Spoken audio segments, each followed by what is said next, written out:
दा जों नोंखौ लोगो मोननो फैदों दा बिटिसि जानायनि सिगां माबायदि हालोदाव दंमोन नोंसिनि गामिया?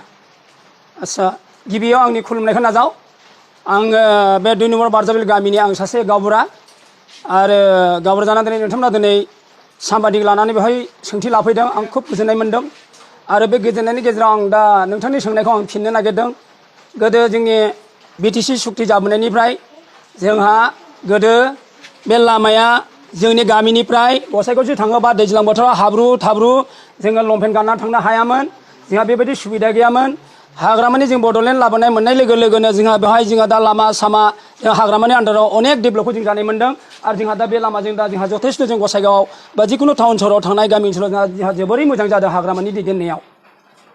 आच्छा प्रमद बर'आदि जेबो जायाखै होनना बुंबाय थादों बिटिसिआव जे प्रमद मा बुंनो लुबैयो आदैया? जे प्रमद बर'आ जे बुंदों बियो मोनसे राजनितिक सार्थबादि बे प्रमदनि बुंनाय रावा नंखाय। बियो मैया दाखालिसो जानाय मानसि देरफुनाय गथ' बिहा साननो हानाय गोहोआनो गैया।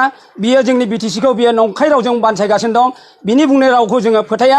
जोंनो जोंनि डेभेलप जानायखौ जोंनो मिन्थिनानै दं। जोंनि डेभेलपआ जोंनि बर' रायजोआव मानो जायाखै जों जानायखौ जों 100% जों बुंनो हागौ आरो जोंहा डेभेलपआ जादों बिनि बुंनाया नंखाय होननानै जों बुंनो हागौ।